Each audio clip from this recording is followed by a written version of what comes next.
मेरे साथ जो मेरे मेहमान हैं उन्होंने ना जाने कितने एनकाउंटर्स किए हैं।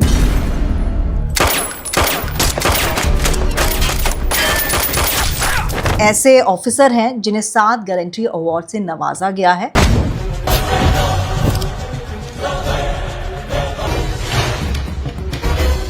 वो समय ऐसा था कि जब जो क्रिमिनल्स थे वो रह रह के अपना सर उठाते थे। मेहर भार्गव जी मिस इंडिया थी, बहुत सुंदर थी। वो अपनी सास के साथ शाम को बाजार निकली थी। बदमाशों ने उनसे छेड़छाड़ करने की कोशिश की, उन्होंने रिएक्ट किया और पॉइंट ब्लैंक रेंज से मेहर भार्गव जी के सीने पे गोली मार दी। लखनऊ जैसी जगह पर घटना का हो जाना एक बहुत बड़ा चैलेंज था। एक बहुत ही सेंसेशनल किडनैपिंग अलीगंज में हुई। सीएमएस स्कूल का बच्चा था। जैसे ही पिताजी ने उसको स्कूल से उतारा कि वो स्कूल के अंदर जाए, बदमाशों ने मारुति वैन उसमें उसको खींच लिया। यहाँ स्कूल्स बंद हो गए, बाज़ार बंद हो गया। बच्चा जो था बहुत ही बड़े घर का था। वो कहते थे कि अगर इसमें पुलिस को तुमने बताया या कुछ हुआ तो हम उसका एक एक उंगली काट के भेज देंगे या एक हाथ काट के भेज देंगे। हमने रामनगर में उस गैंग को घेर लिया, बाराबंकी में, और शूट आउट हुआ और उसमें वो दोनों बदमाश मारे गए। बच्चा जो है जैसे वहाँ पर चीखा, मुझसे लिपट गया। कुछ तो ऐसे होते हैं जिनको आप एक मुर्गा खिला दीजिए, एक बियर पिला दीजिए और किसी पे गोली चलवा दीजिए। जब अयोध्या में अटैक हुआ था, 5 जो वो आतंकवादी जो थे वो उन्होंने अपने लॉन्चर से और हैंड ग्रेनेड उस पर फेंक भी दिया था सीतामढ़ी पे, लेकिन वो ब्लास्ट नहीं हुआ था।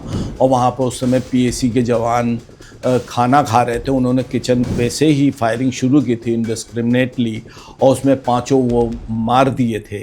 उस इन्वेस्टिगेशन टीम का मैं पार्ट बना था। तो वो प्राइमरीली हम जैश का समझा था कि वो जैश मोहम्मद के थे मॉड्यूल, लेकिन वो लश्कर के निकले।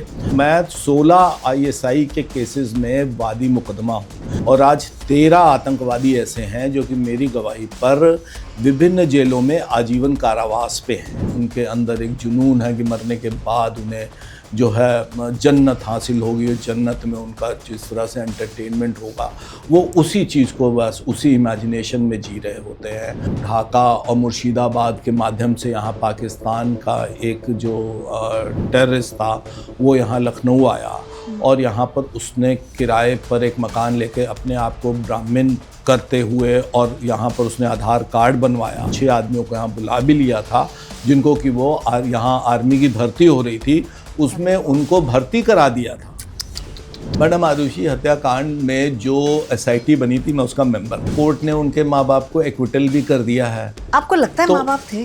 कोई भी ऐसी परिस्थितियाँ वहाँ पर नहीं उत्पन्न होती हैं जिसमें कोई बाहरी। Tamanna Talkies, where you can follow trend every weekend. So please share, follow and subscribe. इस वीडियो में व्यक्त किए गए सभी विचार, मत और सुझाव अतिथि के व्यक्तिगत अनुभवों और विचारों पर आधारित है। इसमें चैनल, एंकर या निर्माता की सहमति या विचारों का आवश्यक रूप से मेल होना जरूरी नहीं। इस वीडियो का उद्देश्य केवल जानकारी और विचार विमर्श है। इसका उद्देश्य किसी को नुकसान पहुंचाना, गुमराह करना या किसी प्रकार की खतरनाक राजनीतिक या वित्तीय सलाह को बढ़ावा देना नहीं है। दर्शकों से अनुरोध है कि वो किसी भी राय या सलाह पर कार्य करने से पहले अपने विवेक और विशेषज्ञ की सलाह जरूर लें। नमस्कार, एक बार फिर से आपका स्वागत है हमारे एक बहुत ही दिलचस्प एपिसोड में। आज ये एपिसोड दिलचस्प तो है ही, लेकिन थोड़ा सा थ्रिलिंग भी है। थ्रिलिंग इसलिए क्योंकि मेरे साथ जो मेरे मेहमान हैं उन्होंने ना जाने कितने एनकाउंटर्स किए हैं। बड़े बड़े जो कहते हैं ना क्रिमिनल्स, उनको धूल क्या चटाई है, उनको ऊपर का रास्ता ही दिखा दिया है। और साथ ही साथ मैं आपको बता दूं कि पहले ऐसे ऑफिसर हैं जिन्हें 7 गैलेंट्री अवार्ड से नवाजा गया है और उसके पीछे भी कहानी बड़ी दिलचस्प है, वो मैं आपको सुनाऊंगी। रिटायर्ड आईजी हैं और अभी भी अपनी सेवाएं दे रहे हैं, रिटायर होने के बाद भी अपनी सेवाएं दे रहे हैं, क्योंकि सरकार कह रही है कि भैया अभी छोड़ के मत जाओ, क्योंकि बहुत ज़रूरत है। क्रिमिनल्स अभी पूरे सफा चट करने हैं। मेरे साथ हैं विजय जी, विजय भूषण जी, आपका बहुत बहुत स्वागत है। Thank you very much sir, सबसे पहले तो मैं ये जानना चाहती हूँ, आपको 7 गैलेंट्री अवार्ड्स, पहले आप ऐसे शख्स हैं जिन्हें 7 गैलेंट्री अवार्ड से नवाजा गया है, जो एक करज और शक्ति उसको दर्शाता है। तो एक उसके पीछे भी अच्छी सी कहानी है। जब आपको मुख्यमंत्री योगी आदित्यनाथ वो अवार्ड पहना रहे थे तो मैंने सुना है कि जगह ही नहीं थी। एक्चुअली ऐसा है कि मुझे 7 प्रेसिडेंट मेडल मिले हैं। हाँ। एक मुझको ऑनरेबल सीएम साहब ने गोल्ड मेडल दिया हाँ। एक मिनिस्ट्री ऑफ होम अफेयर्स ने मेरे को मेरिटोरियस और डिस्टिंग्विश सर्विसेज के लिए मेडल दिया। मेरे को कठिन सेवा मेडल मिला क्योंकि मैं नक्सल बेल्ट में लगाया गया था एंटी नक्सल ऑपरेशन में। और पुलिस ऑफिसर्स को सिल्वर, गोल्डन और प्लेटिनम डिस्क मिलती है उनके काम को देखते हुए, तो सब ये कुछ मिला। और मतलब मैडम ये मैं कहना चाहूँगा कि मैंने जितना किया उससे मुझे कहीं ज़्यादा मिला, और मेरे काम को गवर्नमेंट ने बड़ा अप्रिशिएट किया। मेरे जितने भी ऐसे वर्क थे जिसमें मैंने मुठभेड़ की और उनको पकड़ने की कोशिश करी, उन्होंने जो है मुझ पे फायर किया। रिटेलिएशन में अपनी आत्मसुरक्षा के लिए मैंने अपने बचाव में उन पे फायर किया और वो मारे गए। उसमें गवर्नमेंट ने मेरे जो साइटेशन थे उनको भारत सरकार भेजा। भारत सरकार ने मुझे अप्रिशिएट किया। मेरे जो अगर मुठभेड़ों की संख्या दिखाऊं आपको तो बहुत ज़्यादा मैंने बदमाशों को, जिसने कृष्णानंद राय जी को जो माननीय विधायक थे उनके साथ 7 लोगों का मर्डर हुआ था। उसमें जो मुख्य अभियुक्त था उसको मैंने जो है मुंबई जाके मारा था। और यहाँ पर 3 इंजीनियर्स का मर्डर हुआ था, एक का गोंडा में, एक का बस्ती में, एक का लखनऊ में। और उसमें मैंने सारे अभियुक्तों को विभिन्न जगह जगह पे एलिमिनेट किया। एक इंजीनियर थे, एग्जीक्यूटिव इंजीनियर, उनका इटावा में कत्ल हुआ था। वो उसमें मुख्य अभियुक्त को मैंने जो है वो भी एनकाउंटर में मारा गया। और इसके साथ एक मेहर भार्गव जी थी, मिस इंडिया रही थी, आदरणीय लव भार्गव जी, जो एक पॉलिटिशियन थे और एक व्यवसायी थे। उनकी पत्नी का शाम को यहाँ पर कत्ल हुआ था थाना हजरतगंज लखनऊ में। उसमें उस ऑनरेबल जो अटल बिहारी वाजपेयी जी जो वो मौके पर आए थे, उन्होंने मीटिंग करी थी पुलिस ऑफिसर्स की और बड़ा कंसर्न था सबका। ये स्टोरी मैं आपसे जानना चाहूँगी विस्तार से, क्योंकि किसी प्रधानमंत्री का हस्तक्षेप ऐसे केस में बताता है कि ये कितना ज़्यादा क्राइम को रोकने के लिए एक पहल या इनिशिएटिव लिया जाता है सरकार की तरफ से, वो कितना ज़्यादा दिखाता है। क्या था वो पूरा केस, क्यों प्रधानमंत्री को इस पे हस्तक्षेप करना पड़ा, आपकी क्या पोजीशन थी उस वक्त? मैं मैडम उस टाइम एसटीएफ में था। मैं एसटीएफ में 7-8 साल मैंने जो है नौकरी की। लगभग 1.5-2 साल मैंने एसटीएफ को हेड भी किया। एक्चुअली वो समय ऐसा था कि जब जो क्रिमिनल्स थे वो रह रह के अपना सर उठाते थे। एक यहाँ पर सूरजपाल गैंग था जो कि ज़मीनों पे कब्जा करता था और उसका बहुत ज़बरदस्त आतंक था लखनऊ में। उसके साथ उसके भाई विजयपाल, रमेश कालिया और सूरजपाल के साथ उसका भाई चंद्रपाल, इस तरह से एक गैंग था जो कि चढ़ाई का पुरवा गोसाईगंज से संबंधित थे। तो वो एक ऐसा फेज़ था वो लखनऊ के लिए कि जब हम लोग लगातार क्रिमिनल्स को पकड़ने का प्रयास करते थे, लेकिन क्रिमिनल हमसे हमेशा जो है 2 हाथ आगे रहते थे। मुठभेड़ भी हुई, कई बदमाश मारे भी गए और with the period of time जितने भी उस गैंग से एसोसिएटेड लोग थे सबको मार गिराया गया था। पकड़ने की कोशिश करी, उन लोगों ने रिटेलिएट किया, आत्मसमर्पण का ललकारा गया, नहीं किया और मुठभेड़ में वो मारे गए। जो स्वर्गीय श्रीमती मेहर भार्गव का मामला है, वो मेहर भार्गव जी लखनऊ हजरतगंज में रहती थी। हजरतगंज एक हार्ट है लखनऊ का। ऑनरेबल श्री अटल बिहारी वाजपेयी कौन से जी साल की यहाँ बात से, है? ये साहब बात है 2004 की। 4। और अटल जी यहाँ से जो है सांसद थे। उनका कंसर्न था, वो इतने ज़्यादा यहाँ पर लोकप्रिय थे और सब लोगों को इतना उनका स्वभाव इतना सरल था, कोई भी उनसे मिल सकता था, कोई भी उनसे मिल सकता था, अपनी बात कह सकता था। और सबसे अच्छी बात थी वो बड़ा प्यार से सुनते थे और जवाब देते थे और जो भी चीज़ होती थी, जो भी समस्या होती थी वो सुलझाने का प्रयास करते थे। मेहर भार्गव जी मिस इंडिया थी। श्रीमती मेहर भार्गव जी बहुत सुंदर थीं और वो अपनी सास के साथ शाम को बाज़ार निकली थी। शनिवार का जो दिन होता है अमूमन उसको लखनऊ हजरतगंज में गंजिंग कह के बुलाया जाता है, क्योंकि यूनिवर्सिटी से उधर से लोग आ जाते हैं और काफ़ी भीड़ भाड़ रहती है। उसी शाम को वो जब निकली अपनी मदर इन लॉ के साथ, बदमाशों ने उनसे छेड़छाड़ करने की कोशिश की। उन्होंने रिएक्ट किया और पॉइंट ब्लैंक रेंज से मेहर भार्गव जी के सीने पे गोली मार दी। जब तक उनको हॉस्पिटल ले जाया गया, वहाँ पर डॉक्टर्स ने उनको डिक्लेयर डेड किया। एक बहुत ही मतलब संवेदनशील मामला, रोड रेज का मामला, और लखनऊ जैसी जगह पर घटना का हो जाना एक बहुत बड़ा चैलेंज था मेरे को लगाया गया इस केस में। और ऑनरेबल आए अटल जी, उन्होंने मीटिंग करी सीनियर पुलिस ऑफिसर्स की, बैठाया और इसकी सेंसिटिविटी से सबको अवगत कराया। हम लोग लगातार, आपको मैं बताना चाहूँगा कि 5-6 दिन नहीं जानते कि कब रात हुई, कब दिन, कब शाम, कब खाना, कोई कंसर्न नहीं था। हम बदमाशों की तलाश करते रहे बिल्कुल, क्योंकि उस टाइम अब तो कदम कदम पे सीसीटीवी हैं, उस टाइम सीसीटीवी वगैरह भी नहीं थे। और जो श्रीमती मेहर भार्गव जी की मदर इन लॉ थी, वो इतनी भयावह थी स्थिति में थी कि वो कुछ बता भी नहीं पा रही थी, कुछ बोल भी नहीं पा रही थी कि क्रिमिनल्स का किस प्रकार के थे, कैसे थे। 2 क्रिमिनल्स से वह इतना कह पा रही थी, और वो भी बेचारी सीधी सादी महिला, और सहमी हुई, डरी हुई, और ज़्यादा हम लोग उनसे बात भी नहीं करना चाहते थे क्योंकि रह रह के वो रो पड़ती थी।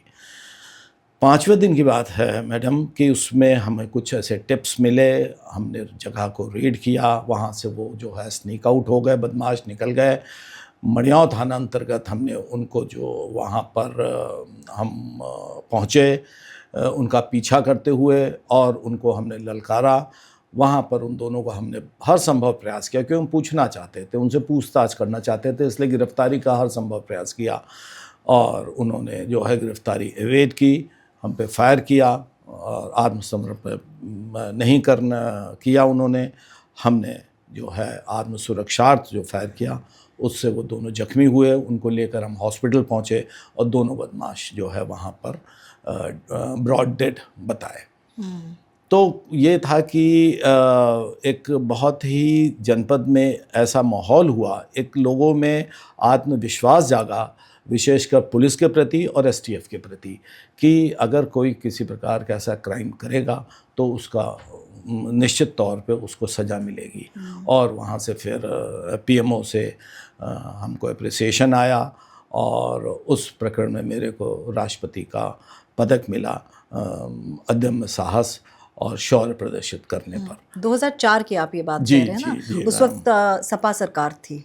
जी मैम, उस समय सपा सरकार थी, और मुलायम सिंह जी उस समय यादव, हाँ। जी। कहा जाता है कि बहुत ज़्यादा जो गुंडागर्दी चलती थी, वो वैसे हर पॉलिटिकल पार्टी अपने आप को सही बताती है, लेकिन कहा जाता है कि उस वक्त बहुत ज़्यादा गुंडागर्दी थी, लेकिन उसके मुकाबले अब कुछ कम हुआ है।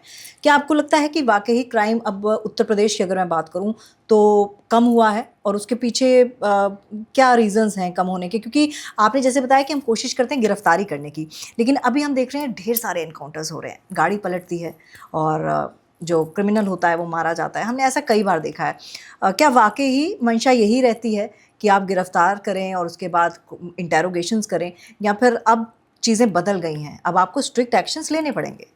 देखिए मैडम, मैं तो आपसे बताना चाहूँगा कि जो क्रेडिट है वो पूरा ऑनरेबल सीएम को जाता है, क्योंकि देखिए गंगा तो गंगोत्री से निकलती है। प्रेजेंट सीएम को जाता है। प्रेजेंट सीएम को जाता है। और जब ऊपर से निर्देश है कि अपराधी जो हैं उनको गिरफ्तार किया जाए, हर संभव प्रयास कर उनको जेल सलाखों के पीछे डाला जाए, और सीएम साहब ऐसे हैं कि जो कि पूरी तरीके से प्रोटेक्ट करते हैं। हम लोगों ने जो फेस देखा, मैं आपको बताना चाहूँगा कि नेशनल ह्यूमन राइट कमीशन ने मेरे ऊपर 45 लाख रुपए का जो है वो जुर्माना किया। In an number of encounters हुए, और उस टाइम में एक सर्कुलर निकला कि जो पुलिस को जो है वो अधिकार पकड़ने का है, मारने का नहीं है। अच्छा। और आपने उनको जो है सीधे उनके वाइटल ऑर्गन पे कैसे मार दिया? ये उस दौर की बात है। मैं उस दौर में आपको 2001, 2, 3, 4, 5, 6, 7, 8, 2008, 9 तक की बात मतलब 2014 की पहले की बात है जी। और उस पे मेरे द्वारा जो एनकाउंटर्स किए गए थे, उसमें मेरे को ये इंस्ट्रक्शंस हुए, नेशनल ह्यूमन राइट कमीशन के समक्ष मेरी पेशी हुई, मेरे विरुद्ध जांच बैठी, और उसमें निश्चित तौर पे ये हुआ कि प्रत्येक जो मृतक है उस पे आपको 5 लाख रुपया जो है उसके नेक्स्ट किथ और किन को देना है। ये circular order national human right commission ने जारी किया। प्राइमरीली ये हुआ कि मेरे 9 एनकाउंटर्स ऐसे थे जिसके ऊपर नेशनल ह्यूमन राइट कमीशन ने सुमोटो कॉग्निजेंस लिया और मेरे पे 45 लाख रुपीस जुर्माना किया। मैं ऑनरेबल सीएम के समक्ष मैंने अपनी जो है ये निवेदन किया। उस टाइम चीफ सेक्रेटरी महोदय थे राजीव कुमार साहब, उनके माध्यम से कि साहब जो भी काम किया मैंने वो स्टेट के इंटरेस्ट में किया, पब्लिक इंटरेस्ट में किया। मेरा एक भी ऐसा काम नहीं है जो कि मैंने कोई पर्सनल कैपेसिटी में किया। मुझे सरकार ने पूरा जो है आश्रय दिया। मेरे को उस बजट में 1 करोड़ रुपया सेंक्शन किया गया। 45 लाख रुपया जो मेरे ऊपर जुर्माना था उसको सरकार ने पेमेंट किया और कुल मिला के ऐसी परिस्थितियाँ थी। आज देखिए ऑनरेबल सीएम साहब जो है वो इतना डिफेंड करते हैं और उन्होंने ये है कि अपराधी को जेल की सलाखों के पीछे भेजा जाना है, तो इस पे पुलिस को इतना कॉन्फिडेंस है कि जब हमारे माननीय मुख्यमंत्री जी हमको इतना प्रोटेक्ट कर रहे हैं तो हमें अपराध जो है ख़त्म करना है। और वही कारण है कि आज देखिए, आज ना तो देखिए कोई डेकोइटी का गैंग है, न किडनैपिंग फॉर रैंसम है। हमने वो फेस देखा जब किडनैपिंग होती थी और जो पकड़ बोलते थे किडनैपर, जो किडनैप जिसको करते थे किडनैपी को हिंदी में पकड़ बोला जाता था, तो पकड़ को वो बेच दिया करते थे। एक तरीके से एक उद्योग था। एक पकड़ जो है वो दूसरों को बेच देता था, दूसरा तीसरों को बेच देता था। जब रैंसम का पैसा मिलता तो सब आपस में बांटते थे। किसको बेचता? मतलब जैसे कि सपोज एक्स को उठाया, अच्छा, है ना, उठाने के बाद उसने किसी गैंग को दे दिया 10 दिन के लिए, अच्छा, कि तुम इसको रखो, खाना खिलाओ पिलाओ जब तक मैं पैसे का नेगोशिएट कर रहा हूँ। वो गैंग जो था वो अपना 10 दिन खिलाता था, वो दूसरे गैंग को दे देता था कि 15-20 दिन तुम रखो। 3-3 महीना लगता था हमको पकड़ छुड़ाने में। और आप देखिए कि जितने रेविन्स में, बीहड़ में जितने गैंग थे हम लोगों ने सब ख़त्म किए, पकड़ने की कोशिश करी और उन्होंने जो है आत्मसमर्पण नहीं किया और मारे गए। आज कहीं किडनैपिंग फॉर रैंसम नहीं है, नहीं तो किडनैपिंग फॉर रैंसम कोई सप्ताह ऐसा नहीं जाता था जबकि किसी बड़े घर के बच्चे की ना होती हो, किसी बड़े उद्योगपति की ना होती हो। यहाँ पर कानपुर के एक बहुत बड़े बिजनेसमैन थे, उनको उठा के नेपाल बॉर्डर पे ले गए, उनके ड्राइवर सहित उन्हें ले गए। उनके पास होंडा सिटी जो थी वो अजगैन थाने के पास मिली थी, उन्हें उठा के ले गए। वहाँ पर 15 दिन तक जो है उनके बांध के रखा। हम ढूंढते रहे, करते रहे, ये करते रहे। उसके बाद हमने छुड़ाया और उसमें मैं बताना चाहूँगा तमन्ना जी कि 5 बदमाश थे उसमें और 5 को हमने एलिमिनेट किया। एक एक करके उनको पकड़ने की कोशिश करी, उन्होंने अवॉइड किया और दे ऑल गॉट एलिमिनेटेड। तो एक माहौल हम लोगों ने जो शुरू किया था वो चलता हुआ चला आया और गवर्नमेंट ने प्रोटेक्ट किया। और अब तो ऐसी व्यवस्था है कि पुलिस अपने आप को इतना महफूज फील कर रही है और पुलिस इतने जो है ज़ोरदार तरीके से काम कर रही है और उसके पीछे जो सरकार का हाथ है और अच्छे काम कर रही है, सही काम कर रही है, ईमानदारी से काम कर रही है और आपके पास रिजल्ट्स हैं। यहाँ पर दिन सुबह उठते ही कोई ना कोई स्कूल का बच्चा उठ जाता था। एक बहुत ही सेंसेशनल किडनैपिंग अलीगंज में हुई, सीएमएस स्कूल का बच्चा था, जा रहा था। वो जैसे ही पिताजी ने उसको स्कूल से उतारा कि वो स्कूल के अंदर जाए, बदमाशों ने उस जो वैन होती थी, मारुति वैन, उसमें उसको खींच लिया। लोगों ने दौड़ाया, फायरिंग हुई, बच्चे को गोली लग गई। और जो है उसको ले गए। बच्चे को यहाँ स्कूल्स बंद हो गए, बाज़ार बंद हो गया, सारा कुछ, क्योंकि बच्चा जो था बहुत ही बड़े घर का था और एक बहुत बड़े व्यवसायिक घराने से उसका संबंध था। उस टाइम की बात है, 1 करोड़ रुपए का रैंसम मांगा जा रहा था उस टाइम, जो 2003 की बात है। अब आप ये समझ लीजिए कि जो उसमें उस माता पिता का आप सोचिए क्या हाल होता होगा जिनका एक ही बच्चा था और वो कहते थे कि अगर इसमें पुलिस को तुमने बताया या कुछ हुआ तो हम उसका एक एक उंगली काट के भेज देंगे या एक हाथ काट के भेज देंगे। और ये है कि अगर किसी प्रकार, तो कितने सहमे हुए माँ बाप थे और वो कितना उनको ट्रॉमा था कि क्या बच्चे की शक्ल देख भी पाएंगे कि नहीं। फिर मैं उस क्राइम में लगा, मेरे साथ जो है एक डिप्टी एसपी थे शाहब रशीद खान, बहुत ही अच्छे ईमानदार, बहुत मेहनत करने वाले, और हम लोग 4 लोग थे और हमने रामनगर में उस गैंग को घेर लिया बाराबंकी में, और शूट आउट हुआ और उसमें वो दोनों बदमाश मारे गए। बच्चा जो है जैसे वहाँ पर चीखा, मुझसे लिपट गया, आकर बोला अंकल मेरे को गोली लगी। मैं ये समझा कि इस शूट आउट में गोली लग गई। बोला अंकल मेरे को उसी दिन गोली लग गई थी जिस दिन मुझे उठाया था। तो बच्चा जो था 7-8 साल का था और तीसरी क्लास का छात्र था। फिर मैं उसको बच्चे को लाया उठाकर और वहाँ से गांव से बाहर तक, तब तक में उसके माता पिता को भी खबर मिल गई थी। तो पूरे लोगों ने मुझको खैर कंधे पे उठाकर 10 किलोमीटर चले थे और बहुत मतलब सरकार ने भी अप्रिशिएट किया, मुझे गैलेंट्री मेडल मिला था उसमें और पब्लिक का भी बड़ा प्यार और सम्मान मिला था।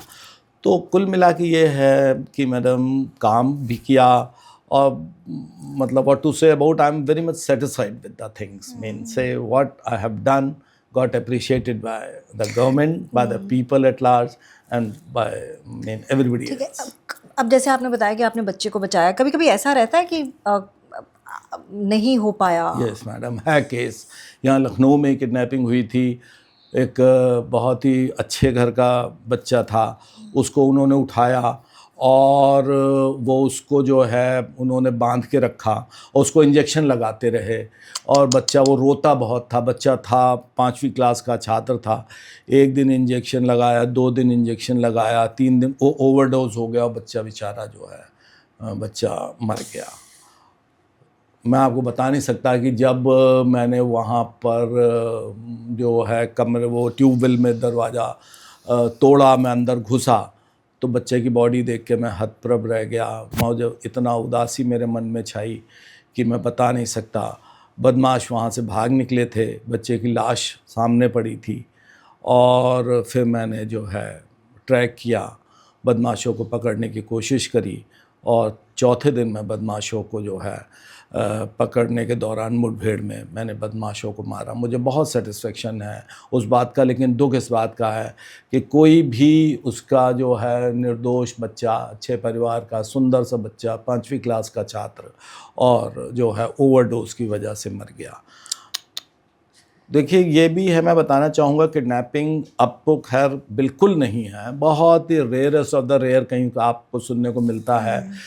यदि आप इसमें किडनैपिंग में कुछ ऐसे हार्ड एंड फास्ट चीज़ें हैं, अगर बच्चा उठने के तुरंत बाद कॉल आ गई कि हमको 50 लाख रुपया दे दीजिए, 5 लाख रुपया दे दीजिए, तो आप ये समझ लीजिए कि बच्चा गलत हाथों में है। अरे बाप रे। मतलब वो प्रोफेशनल नहीं है। अगर बच्चा उठने के बाद 3 दिन 4 दिन तक कॉल नहीं आई तो आप आराम से रहिए, तब आप समझिए कि बच्चा आपको जिंदा मिलेगा, क्योंकि बच्चा किसी प्रोफेशनल गैंग ने उठाया है।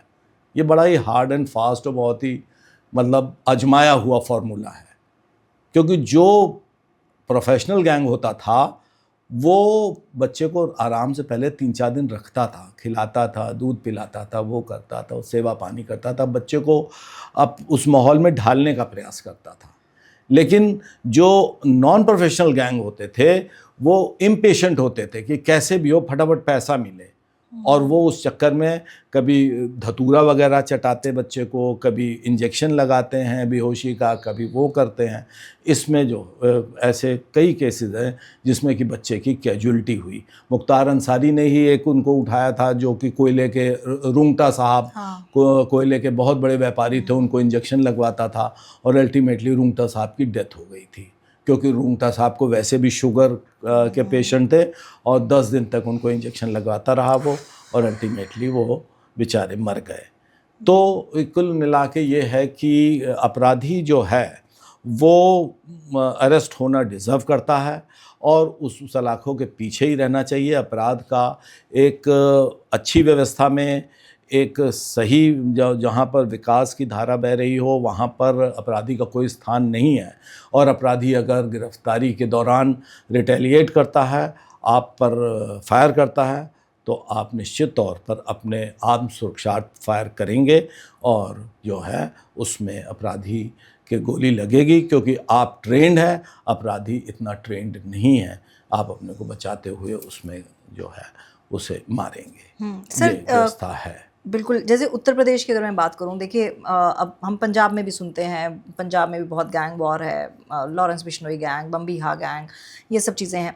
अगर मैं उत्तर प्रदेश की बात करूं तो कहीं ना कहीं आपको लगता नहीं है कि अतीक अहमद हो, मुख्तार अंसारी हो, या फिर कई ऐसे नाम हैं, इनको किसी ना किसी का तो मिला है, आश्रय मिला है, तभी ये लोग पनपे हैं, बड़े हुए हैं और अपना साम्राज्य इन्होंने कायम किया है। अतीक अहमद, जिसने ना जाने कितने मर्डर्स किए हैं, उस कितने, कोई जज उस पर बोलने को तैयार नहीं था, और जब जज ने बोला भी तो क्या बोला वो आप भी जानते हैं, हम भी जानते हैं। तो ये तमाम चीज़ें कहीं ना कहीं सरकार का लूप होल है, प्रशासन का लूप होल है। देखिए मैडम, प्रशासन का लूप होल तो नहीं, ये जो हैं जैसे अतीक अहमद और मुख्तार के बारे में बता रही हैं, ये लोग राजनीतिक क्षेत्र में अपना दखल, बाहुबली टाइप। हाँ, दखल रखते हैं और अवैध चीज़ों से ये पैसा अर्जित करते हैं और ज़बरदस्त पैसा कमाते हैं। पैसे का इनके पास अथाह होता है पैसा।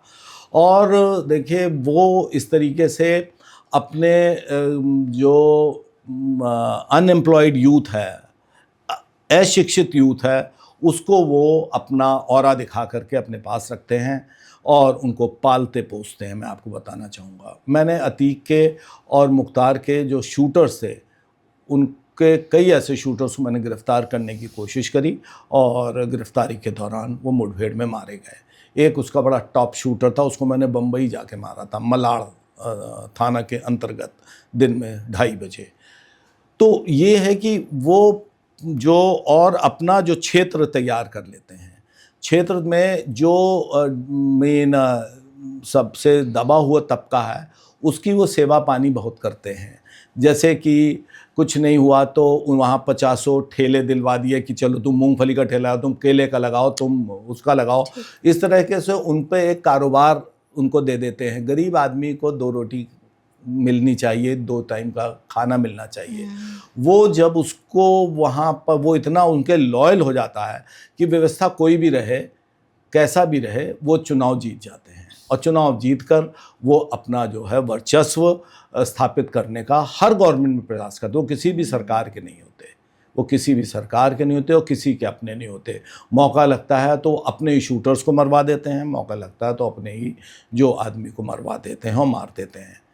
और वो जो है इस तरीके से जो वर्चस्व अपना स्थापित कर लेते हैं राजनीतिक में, वो जो ठेका पट्टी होता है, जितना ये गिट्टी का, बालू का खनन और ये जो वायरिंग का और तमाम तरह के इस तरह से PWD, CPWD के और इरिगेशन के, नहर सफाई का, ये सब उनमें अपनी दखल रखते हैं और वो करते हैं। लेकिन आज की तारीख में अगर आप देखें तो ये गैंग्स एलिमिनेट हो गए, ये सब with the period of time eliminate हो गए। इस समय माहौल जो है बहुत साफ़ सुथरा और अच्छा माहौल है। लोगों का काम मतलब बेखौफ होकर, मैं आपको बताना चाहता हूँ कि यहाँ पर जो मैंने बात पहले शुरू की थी कि गोंडा और बस्ती में ऐसे इंजीनियर्स को मार दिया गया जो कि ऑफिस में बैठे थे और बदमाशों ने उनसे पैसे मांगे। उनका हम कहाँ से पैसे दे, तनख्वाह मिलती है, तनख्वाह के दिन, और हम जो ईमानदार इंजीनियर, और उन्होंने उनको जो है कट्टे से सीने पे गोली मार दी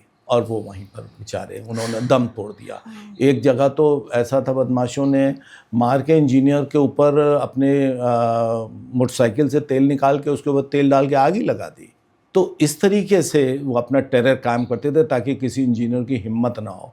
मेरे को उस टास्क में लगाया गया कि भाई ये इंजीनियर, क्योंकि यहाँ हड़ताल हो गई, सारा विकास का कार्य रुक गया, पूरा बंद हो गया लखनऊ।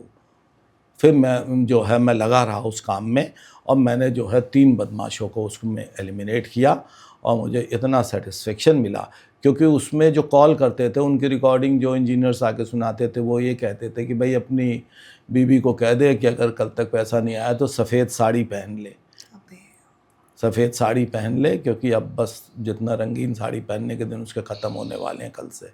इस तरीके से धमकाते थे। तो उन सब का एलिमिनेशन हुआ। माहौल जो है। तो और तब मेरे एक एनकाउंटर्स में सीबीआई ने सुमोटो कॉग्निजेंस ले लिया, क्योंकि एनएचआरसी ने जांच करी और वो सीबीआई को रेफ़र कर दिया। सीबीआई तो भाई एक बहुत ही बड़ी संस्था और बहुत बड़ी एजेंसी, प्रेस्टीजियस एजेंसी, उन्होंने जांच करी। तो आप जानते हैं एनकाउंटर्स की जांच जब होती है तो बहुत अप्स एंड डाउन होते हैं। ये तो खैर अब मैं क्या यहाँ एक्सप्रेस करूँ। सीआईडी एक हमारी स्टेट की संस्था है, उसने कई एनकाउंटर्स की जांच करी, क्योंकि ये होता था कि नेशनल ह्यूमन राइट कमीशन बहुत से एनकाउंटर्स की जांच दे देता था कि सीआईडी को कि तुम प्रॉब करो, वो करो। अब देखिए नेशनल ह्यूमन राइट्स का कोई दखल नहीं रह गया। बिल्कुल, ये तो हमने देखा भी अभी रिसेंटली जब बोला गया था, अतीक अहमद को लेके बयान दिया गया था कि चैलेंज किया गया था मुख्यमंत्री योगी आदित्यनाथ को। से जब आप एनकाउंटर्स करते हैं, आप कितने ही सारे क्रिमिनल से मिले होंगे, कई ऐसे होंगे जिनको इंटेरोगेट भी किया होगा, है ना? तो कुछ समझ में आता है कि क्या मानसिकता रहती है? कुछ तो ऐसे होते हैं जो थोड़े से पैसों में काम कर लेते हैं, है ना? शूटर बन जाएंगे, थोड़ा सा पैसा देंगे तो गोली मार देंगे। लेकिन जैसे हम देखते हैं फ़िदाइन जो होते हैं, फ़िदाइन हमले जो होते हैं, क्या मानसिकता रहती है? आपने उसमें भी काम किया हुआ है, आईबी के लिए भी। मैडम प्लीज़, मैं आपको बताना चाहूँगा, वाकई देखिए कुछ तो ऐसे होते हैं जिनको आप एक मुर्गा खिला दीजिए, एक बियर पिला दीजिए और किसी पे गोली चलवा दीजिए। बिल्कुल। किसी पे XYZ कोई सी का कितना भी बड़ा ओहदा हो, आप उनको कह दो यार इसको गोली मारनी है, वो हिल किल हिम। उनका जो कोई ब्रेन नहीं है। और मैं 16 ISI के केसेस में वादी मुकदमा हूँ। मेरे बयान, मेरी गवाही पर मैंने विभिन्न जेलों में जाके उनके विरुद्ध गवाही दी है, और आज 13 आतंकवादी ऐसे हैं जो कि मेरी गवाही पर विभिन्न जेलों में आजीवन कारावास पे हैं। किस ग्रुप के हैं? वो लश्कर के हैं, जैश ए मोहम्मद के हैं, और एक तालिबान जो है, एहसान तालिबान ऐसे ग्रुप है, उससे एसोसिएटेड हैं। कुल मिला के ये है कि मैंने इंटरोगेट किया है, मुठभेड़ में जो है एलिमिनेट किया है। इंटरोगेशन में आपको मैं बताना चाहूँगा कि वो बिल्कुल ब्रेन वॉश्ड हैं। जब अयोध्या में अटैक हुआ था सीतामढ़ी पर, 5 जो वो आतंकवादी जो थे वो उन्होंने अपने लॉन्चर से और हैंड ग्रेनेड उस पर फेंक भी दिया था सीतामढ़ी पे, लेकिन वो ब्लास्ट नहीं हुआ था। और वहाँ पर उस समय PAC के जवान खाना खा रहे थे, उन्होंने किचन पे से ही फायरिंग शुरू की थी इंडिस्क्रिमिनेटली, और उसमें 5 वो मार दिए थे। उस इन्वेस्टिगेशन टीम का मैं पार्ट बना था। वो प्राइमरीली हम जैश का समझा था कि वो जैश ए मोहम्मद के थे मॉड्यूल, लेकिन वो लश्कर के निकले। और उसमें जो उनसे एसोसिएटेड लोग थे उनको गिरफ़्तार किया था। और उनकी गिरफ़्तारी में मैं आपको बताना चाहूँगा कि वो पूरी तरह से ब्रेन वॉश है। आप उन्हें आदमी, उनसे कहीं ज़्यादा दिमाग और सोच और समझ किसी जानवर में होगी। उनमें कोई सोच नहीं, कोई वो बिल्कुल जो है मेन उनके दिमाग में सिर्फ धर्म के प्रति वो है, और मरने के बाद का उनके अंदर एक जुनून है कि मरने के बाद उन्हें जो है जन्नत हासिल होगी, और जन्नत में उनका जिस तरह से एंटरटेनमेंट होगा वो उसी चीज़ को बस उसी इमेजिनेशन में जी रहे होते हैं, और उसके बियॉन्ड कुछ सोचते नहीं हैं। आपको बहुत अपने पे आश्चर्यचकित होंगे आप उनसे पूछताछ करने के दौरान, क्या ऐसे भी आदमी की सोच हो सकती है जिसको कि जीवित रहने पे सिर्फ अपना धर्म के बारे में सोच रहा है और मरने के बाद हूर के बारे में सोच रहा है। तो इस तरीके के लोग हैं। मैं आपको एक ऐसा कहानी बताना चाहता हूँ जिसमें कि ढाका और मुर्शिदाबाद के माध्यम से यहाँ पाकिस्तान का एक जो टेररिस्ट था वो यहाँ लखनऊ आया, और यहाँ पर उसने किराए पर एक मकान लेके अपने आप को ब्राह्मण करते हुए, और यहाँ पर उसने आधार कार्ड बनवाया। ये कब की बात है? ये बात है 2001 की, 2001 की। और उसने अपने आप को ब्राह्मण पोज किया, और यहाँ पर एक बहुत ही संभ्रांत परिवार था, उन्होंने उसको PG अपने यहाँ बना लिया। और उसने बताया था कि उसका जो घर है उसके फादर ने काफ़ी ज़मीन वमीन है गोंडा में, और उसके फादर ने माँ के मरने के बाद दूसरी शादी कर ली है, और माँ उसको सौतेली माँ पसंद नहीं करती है, और वो जो है उसको अच्छा खासा इंग्लिश वगैरह का ज्ञान था, तो यहाँ वो ट्यूशन करके काम करता था, और जो ब्राह्मण परिवार था उसका कारोबार बहुत अच्छा था। तो उन्होंने कहा कि ठीक है, उनकी एक बेटी थी जो कि यूनिवर्सिटी में सेकेंड ईयर में पढ़ रही थी, तो उन्होंने उससे कहा कि चलो हम इसको घर जमाई बना लेंगे, क्योंकि बहुत सुंदर, देखने सुनने लायक बहुत था, और वो दोनों का इतनी क्लोज़ प्रॉक्सिमिटी हो गई थी कि उनका बिल्कुल वो उसको अपने बेटे की तरह उन्होंने उसे रख लिया था। जब मैं एक किसी और जो है टेररिस्ट की तलाश में था, और अल्टीमेटली एक मेरे को जो है इंफॉर्मेशन मिली, जिसमें मेरा एक एजेंसी ने बड़ा सहयोग किया था, और उसके बाद मैंने जब उसकी गिरफ़्तारी करी और जब उसको इंटरोगेट किया, वो जब टूट गया, तो मैंने उनके जो है उस परिवार को जाके बताया, तो उसके बाद माता पिता और उनकी बेटी वर्चुअली तीनों बेहोश हो गए, क्योंकि इतने दिन के साथ होने के बाद उसकी लड़की, उनकी डॉटर से इतनी ज़्यादा प्रॉक्सिमिटी हो गई थी कि वो दोनों ऑलमोस्ट जो है एक लिविंग रिलेशन में रहने लगे थे। और बाद में फिर मैंने जबकि वो पाकिस्तान का था, और उसका कराची में उसके जो फादर थे उनका जो था वो ग्लास का बिज़नेस था, बहुत बड़ा कारोबार था ग्लास का, लेकिन वो पथभ्रष्ट हो गया था। वो आईएसआई के टच में आने के बाद सिर्फ जिहादी बन गया, और वो अब जो है अपने धर्म के प्रति उसकी ऐसी आस्था जागी कि वो सिर्फ देश को बर्बादी करने के लिए दूसरे देश को उस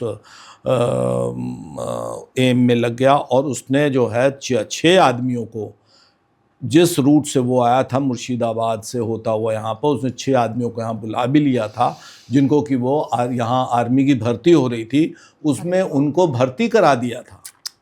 उन 6 आदमी को मैंने जो है आइडेंटिफाई किया, उन्हें जेल भेजा, और वो सब जो थे गलत आधार कार्ड, गलत वो बना के जो है आर्मी में जो उनका मेन भर्ती हो गए थे। आप समझ सकती हैं कि कितना बड़ा वो मामला होता अगर वो आर्मी में कंटिन्यू कर जाते, तो वो अलावा गंदगी के और अलावा भयावह ये स्थिति उत्पन्न कर इंटेलिजेंस कुछ की भी नहीं तो चूक करते। थी फिर। अब ये डेफिनेटली इसमें जो वहाँ के और ऑफिसर्स थे जिनकी स्लैकनेस पाई गई थी, उनको उनके खिलाफ कार्रवाई हुई थी। लेकिन देखिए, कार्रवाई तो एक पार्ट है, परंतु देश विरोधी गतिविधियों में 6 आदमियों का आर्मी में इंक्लूड हो जाना, और एक वो इतना, उसकी जबकि उम्र जो थी, उसका नाम लारेब था, और उसकी उम्र 23 साल की थी, और वो इतना बड़ा मास्टरमाइंड था काम करने का कि उसने इस तरीके से जो है आर्मी में इंट्रूड कर लिया था, आर्मी भर्ती करा दी थी लोगों की ला के। ये जो बात आपने की धर्म की, कि इनके दिमाग में होता है कि हम मरने के बाद हमारे हूरें जो हैं स्वागत करेंगी, 72 हूरें स्वागत करेंगी।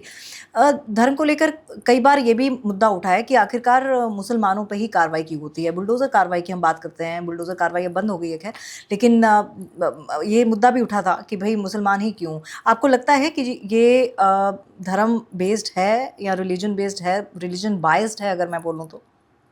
देखिए, बिल्कुल मैडम, अब देखिए, जितना भी आप इसको डिबेट कर लें, पर यह बात निश्चित तौर पे है कि ये जो जिहादी हैं, ये धर्म विशेष के लिए ही बिल्कुल कटिबद्ध हैं, और इनका मानना है कि सिर्फ एक ही धर्म होना चाहिए पूरे विश्व में, उसके अलावा कोई धर्म नहीं होना चाहिए, और वो उसी धर्म के प्रति जो है हर कुछ करने को तैयार हैं, और दूसरे लोगों को वो बिल्कुल देखना नहीं चाहते।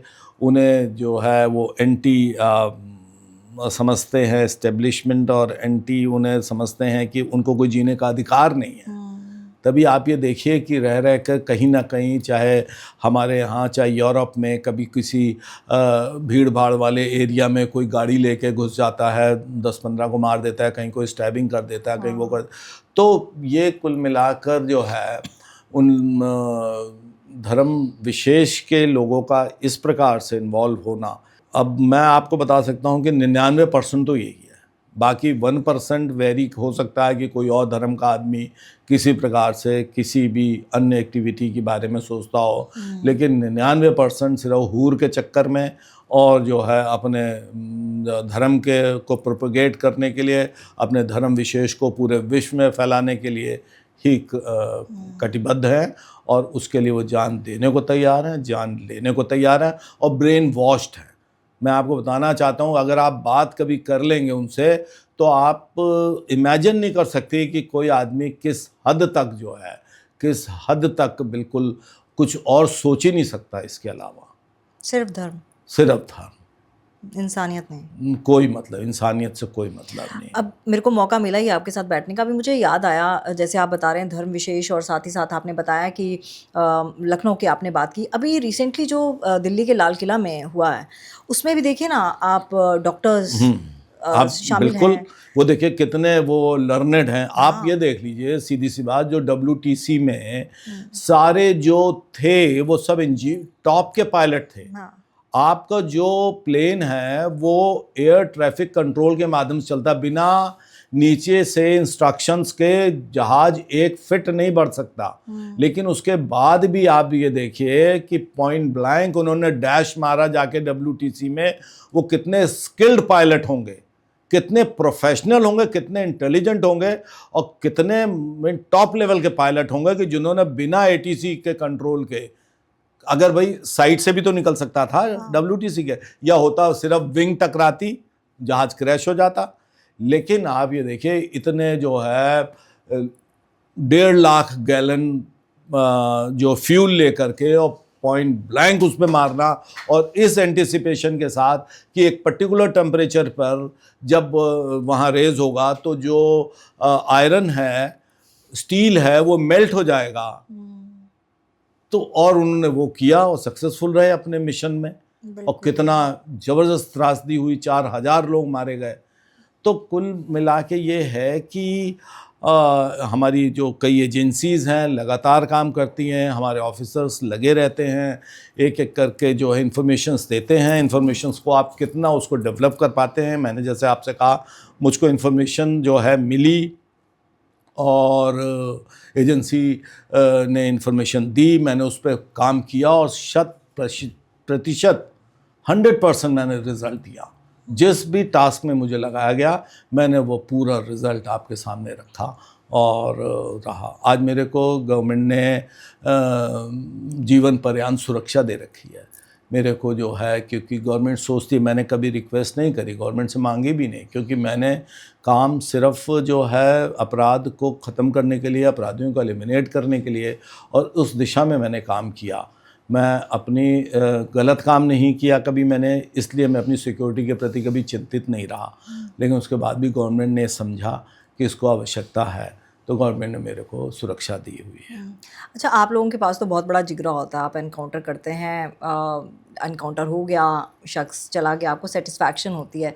आम इंसान के लिए देखना आसान है? नहीं मैडम, देखिए, जब तक हम तो एक मकसद के साथ है ना। आम इंसान का देखिए जो दिल है बड़ा ही नॉर्मल होता है, नॉर्मल इन अ सेंस कि बहुत सेंसिटिव होता है। हम भी जब फोर्स में नहीं थे तो हम भी बहुत सेंसिटिव थे, और धीरे धीरे जाके मन हमारा कड़ा हुआ। अभी आपको, अगर आप किसी मुठभेड़ में पुलिस के साथ सम्मिलित होकर के अगर आप देखने का प्रयास करती हैं तो आप उस परिस्थिति को इमेजिन नहीं कर सकती। बहुत टफ परिस्थितियाँ होती है, क्योंकि देखिए हमारे कितने कई ऐसे ऑपरेशंस थे जिसमें हमारे पुलिस वाले भी मारे गए। हम लोग STF में थे, हमारे 9 कमांडोज जो थे वो ठोकिया गैंग ने मार दिए थे। तो बड़ी परिस्थितियां जो है विपरीत होती हैं। सामान्य आदमी बिना ट्रेनिंग के, बिना अपना माइंड टफ किए ऐसी परिस्थितियों के बारे में सोच नहीं सकता है, और जो है उसको इमेजिन नहीं कर सकता है कि कैसी विपरीत परिस्थितियाँ, कैसी भयावह परिस्थितियाँ होती हैं और जिसमें हम काम करते हैं। गवर्नमेंट सपोर्ट करती है, वही सबसे बड़ा हमारे लिए एक एनर्जी होती है। कोई ऐसी स्टोरी है जिसने आपको झकझोर के रख दिया हो और आपको नींद ना आई हो कई दिनों तक? मैडम, वही जो मैंने आपको पहले कहा कि बच्चे वाली स्टोरी है। वैसे तो मैं बहुत सारे मैंने मुठभेड़ करी, किसी क्रिमिनल को अगर आपने इंटेरोगेट किया और किसी क्रिमिनल को, मतलब उसकी मानसिकता सुन के या फिर उसकी स्टोरी सुन के? हाँ, एक जो था, एक क्रिमिनल जो था वो बड़ा, उसने 2-3 मर्डर किए थे, और बाद में जो उसको सुरक्षार्थ हमने भी जब उस पर फायर किया तो उसके गोली लग गई थी। लेकिन चेस्ट के बाएं साइड में लगी तो गिरा था और उसको मैं हॉस्पिटल लेके जा रहा था, मैं चाहता था वो बच जाए। तो उसने जो है एम्बुलेंस में ये कहा कि सर मैं आपसे कुछ शायद ना बच पाऊँ लेकिन कुछ बताना चाहता हूँ कि सर मैं एक लड़की से बहुत प्यार करता था और वो अब जो है मैं उसके बारे में मैंने एक कविता लिखी है, तो सर हो सकता है मैं हॉस्पिटल पहुंचते पहुंचते मर जाऊं। मुझे आज तक नहीं भूली है बात, मैं शायद नहीं बच पाऊं क्योंकि बहुत प्रोफ्यूज ब्लीडिंग होती। मैंने कहा नहीं नहीं तू बच जाएगा, ज़रूर ब्लड निकल रहा है, रुका रहा है, अभी हॉस्पिटल पहुंचने दे। हॉस्पिटल वहाँ से अब 10-12 किलोमीटर दूर था। तो उसने कहा सर पता नहीं क्या होता है लेकिन आपको मैं कविता सुनाना चाहता हूँ। तो सर उसने मेरे को जो है लगभग मैं बताऊँ 10 मिनट तक उसने अपनी लिखी कविता जो सुनाई थी, उससे वाकई जो है मेरा मन एक बार वो हो गया कि कितना, और वो ठीक ठाक पढ़ा हुआ था और प्यार में किसी लड़की के था। उसके बाद बस उसका पथभ्रष्ट हो गया और वो जो है जेल चला गया एक मामले में। वहाँ पर उसके जो है जेल में क्रिमिनल्स को बैठाते हैं, लाइन लगाते हैं। जेल सुपरिटेंडेंट ने कहा लाइन में बैठ, उसने कहा मैं नहीं बैठूंगा, इस बात पे कहा सुनी होगी। बाद में जब बेल से वो बाहर आया उसने जेल सुपरिटेंडेंट को गोली मार दी। उस मामले में वो एनकाउंटर में मारा गया था। पर वो इतना अच्छा, मतलब अगर वो सही लाइन हो, सही दिशा में होता तो शायद निश्चित तौर पे बहुत अच्छा एक साहित्यकार होता। मैं मेरा ये सोच है। इसी प्रकार एक क्रिमिनल था, उसको भी जो है वो भी बहुत ही अजीब परिस्थितियों में कि साहब मैं कुछ बनना चाहता था और नहीं बन पाया। खैर वो बाद में मैं उसको बचा ले गया था, उसको हॉस्पिटल ले गया और वो उसका मैंने पूरा इलाज कराया और बाद में वो आज वो आजीवन कारावास पे है। पर वो कहना चाहता कि सर मैं बहुत पढ़ाई में रहना चाहता था, पढ़ना चाहता था, लेकिन ऐसी परिस्थितियां थी कि मैं पढ़ नहीं पाया। और उसके बाद किसी गैंग ने उसको थोड़ा ऑफ़र किया, उसने उसी गैंग के साथ मिलके 2 मर्डर कर दिए थे। तो वो अपनी गरीबी की कहानी सुना रहा था और जो मर्डर भी किए थे उसमें मुश्किल से उसको 500 रुपये मिले थे। यूपी में ये माफियाज़म क्यों इतना ज़्यादा? ठीक है, एक तो पहलू आपने बता दिया कि पॉलिटिकल एक रहता है, इलेक्शन में खड़े हो जाते हैं, अपना वर्चस्व कायम कर देते हैं ये, लेकिन क्यों इतना ज़्यादा है और कहाँ से इतना ज़्यादा पथभ्रष्ट हो जाते हैं ये लोग? देखिए ऐसा है कि गरीबी एक बड़ा कारण है। हाँ, अनएम्प्लॉयमेंट और गरीबी आप 2 चीज़ें कह सकती हैं। हाँ। उस तरफ इजी मनी है, अगर आप उस ओर चले जाए, जैसे एक खनन एक बहुत बड़ा इशू है। हाँ। जो कि खनन में जो लोग इन्वॉल्व हो गए हैं उनको बहुत आसानी से, या फिर जो शराब की स्मगलिंग करने लगे हैं, हरियाणा में कहीं कम कॉस्ट है, यहाँ पर आके आपको 3 गुनी ज़्यादा कॉस्ट में अगर आप एक पेटी शराब हरियाणा से ला के यहाँ बेच दें उत्तर प्रदेश में, तो आपको बैठे बैठाए 500-700 रुपये मिल जाते हैं, 1000 रुपये तक आप मिल जाते हैं। तो इससे बढ़िया क्या अगर आप 1000 रुपये पर डे का कमा रहे हैं तो ये सब चीज़ें ऐसी हैं। और बाद में उनके ऊपर कोई हाथ रखने वाला मिल जाता है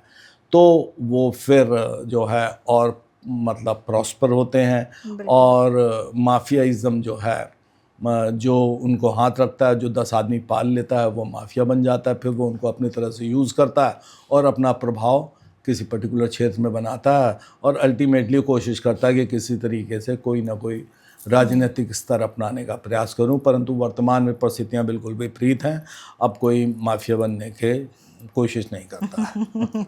अच्छा, कोई ऐसा भी इंसिडेंस है जहाँ जो सबसे चैलेंजिंग रहा हो, जिस क्राइम ने या जिस क्रिमिनल ने आपको खूब भगाया हो? हाँ बिल्कुल, ऐसे एक नहीं कई ऐसे हैं इंसिडेंसेस जिसमें कि जो है एक 2 सिपाही हमारे जा रहे थे ट्रेन में, बदमाशों को पकड़ के जा रहे थे। कहाँ का है? ये बात है रायबरेली अमेठी की। अच्छा। और वो ट्रेन में बैठे थे, बदमाशों ने उनको छुड़ाने की कोशिश करी, उन्होंने रिएक्ट किया, उन्होंने दोनों सिपाहियों के सर पे गोली मार दी, दोनों सिपाही वहीं मर गए बेचारे और उनकी राइफल लेके भाग गए। एक बहुत बड़ा चैलेंज था कि बदमाश भी भाग गए और हमारे सिपाही मार दिए गए। इसमें मैं 15-18 दिन में आपको बता नहीं सकता, न खाना न पीना न कुछ लगे रहे। अल्टीमेटली मैंने बंदूकें बरामद करी, जो बदमाश दोनों थे उनको एलिमिनेट हुए दोनों बदमाश, और एक बड़ा सेटिस्फेक्शन मिला। और बाद में बेचारे जो सिपाही थे उनके घर वालों को भी एक कम से कम हम कह तो पाए कि जिन्होंने ऐसा किया था उनको गिरफ्तारी के प्रयास के दौरान वो मारे गए। एक वो क्राइम था, और एक जो है एक इसमें जो गोंडा में जिसे इंजीनियर का, और जिस इंजीनियर का कत्ल हुआ था इटावा में, बहुत ही सेंसेशनल था। और एक मैं आपको नोएडा का बताना चाह रहा हूँ, उन्होंने हल्द्वानी में क्या किया था। हल्द्वानी में जो था वो बिजनेसमैन को पैसे मांगे, नहीं दिए, उसको दोनों ने मार के हल्द्वानी चौराहे पर मिट्टी का तेल छिड़क के आग लगा दी थी। अरे बाप रे। और किसी की हिम्मत नहीं हुई, जब तक वो पूरी तरीके से बर्न एशेज में नहीं टर्न होगा तब तक कोई वहाँ पहुँचा नहीं। बहुत प्रयास किया, करते कराते उसके बाद जो है मुठभेड़ हुई, और उन्हें चोर की गलियां ऐसा थाना है नैनीताल में। 23 जनवरी की बात है 2007 की। मैंने वहाँ पर उन्हें जो है दोनों बदमाशों को एलिमिनेट किया था। बहुत मुझे कई दिन तक मैं लगा रहा था उस केस में, और जाके मेरे को बड़ा सेटिस्फेक्शन उसमें मिला कि भाई चलो अल्टीमेटली। एक ICI बैंक में 42 लाख की डकैती पड़ी थी गाज़ियाबाद में, इंदिरापुरम में, और उसमें उन्होंने फायरिंग करी। उसमें 4 लोगों को गोलियां भी लगी थी, यदि भी कोई मरा नहीं था। उसमें भी लगभग 10 दिन तक बहुत वो, क्योंकि बड़ा देखिए बैंकों में हड़ताल हो गई कि भाई बैंक के बेचारे कर्मचारियों को गोली मार दी। वो तो कोई ये किस्मत हमारी थी कि कोई मरा नहीं, उनकी बेचारों की किस्मत। उसमें दोनों बदमाश मारे गए थे, और पूरा पैसा मैंने बरामद किया था। उसमें भी मेरे को प्रेसिडेंट मेडल फॉर गैलेंट्री मिला था।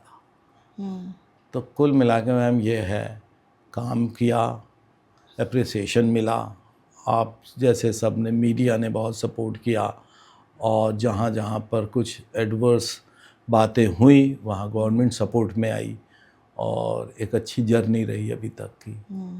बिल्कुल। और ये चीज़ तो खैर हर कोई कहता है कि इस गवर्नमेंट में अगर योगी सरकार की बात करें तो क्राइम बहुत कम हुआ है। जी बिल्कुल। और अगर मैं आप हमीरपुर गोंडा, मैंने सुना है कि बहुत ज़्यादा क्राइम इस तरफ होता था, जी लेकिन अब मैडम, जो है बिल्कुल कम हो बिल्कुल गया जैसे है। मैंने आपसे कहा मैम ना कि डकैती तो ख़त्म ही हो गई ना। डकैती ये हमीरपुर और आपका इधर बांदा और उधर इटावा, और पूरा इधर आप आगे बढ़ते जाइए और इधर बांदा तक चले आइए और चित्रकूट तक, पूरा ये जो था बीहड़ों से भरा हुआ इलाका था।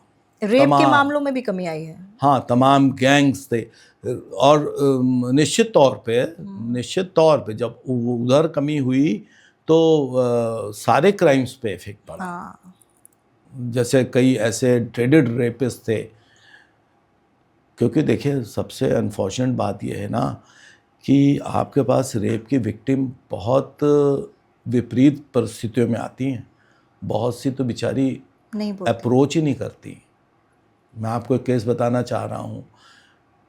मैं एक जगह था SP, तो 3-4 ऐसे केसेस हुए कि वो जो थी लड़की बैठी जा रही थी और उनकी गाड़ी थी, वो 4 बदमाश थे, उसको खींच लेते थे किसी भी लड़कियों को गाड़ी में, और उसके साथ गलत करके और उसको 5-7 किलोमीटर बाद उतार देते थे। अच्छा, ये रोज़ होता था? ये मैडम लगभग 5-6 केसेस मेरे सामने आए।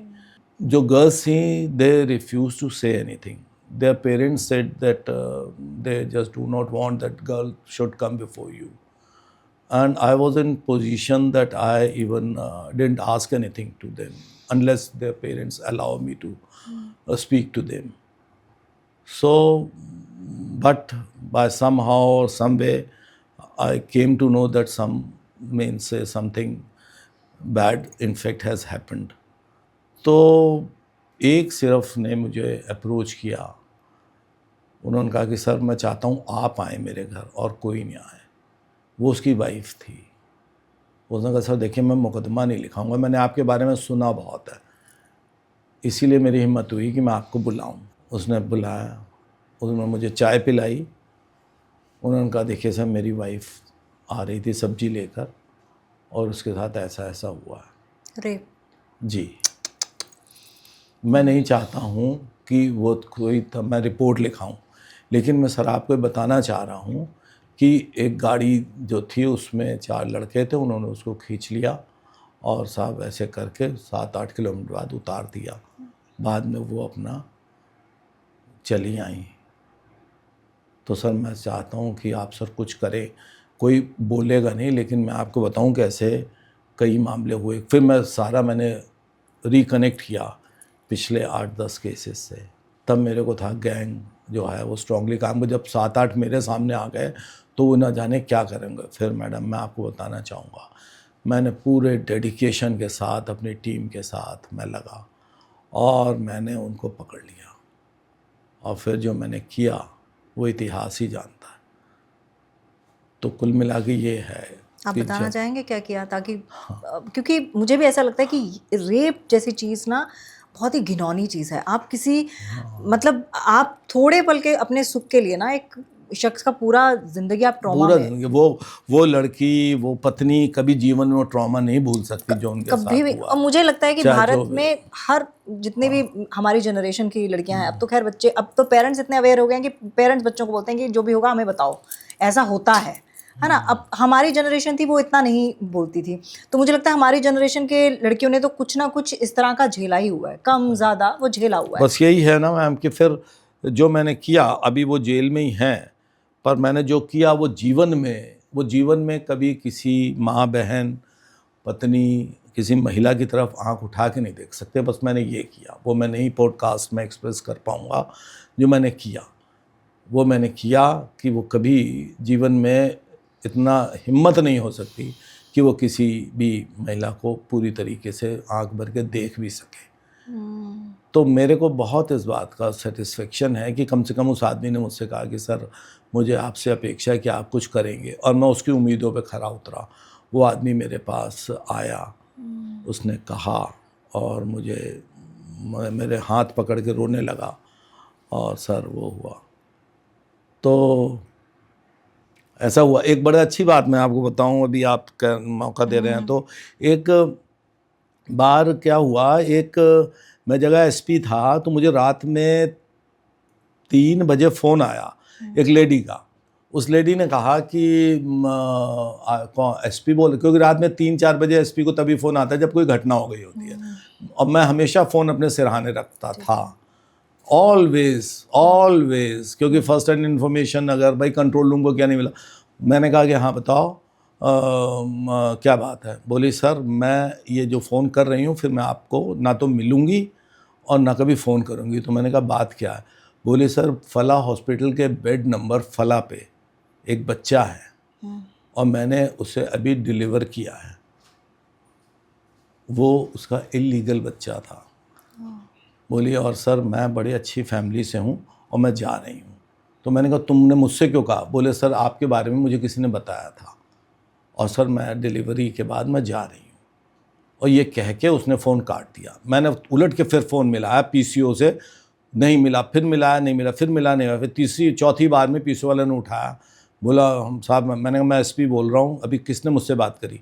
बोला सर एक महिला आई थी, काली शॉल ओढ़ी थी, उसने दिया, मुझे 2 रुपए दिए और चली गई। तो मैंने कहा अच्छा कहाँ पर हो। बोला सर ये। मैंने कहा रुको मैं आ रहा हूँ। मैंने गार्ड लिया, गाड़ी उठवाई, ड्राइवर बुलाया, फटाफट मैं वहाँ पहुँचा और उस हॉस्पिटल में गया। हॉस्पिटल के फला बेड पे गया, मैंने डॉक्टर बुलाया। तब तक सुबह के 5 साढ़े 5 बजे हुए थे। डॉक्टर और नर्स वहाँ। बोले सर ये बच्चा जो है माँ पता नहीं कहाँ चली गई, 2 घंटा हो गया।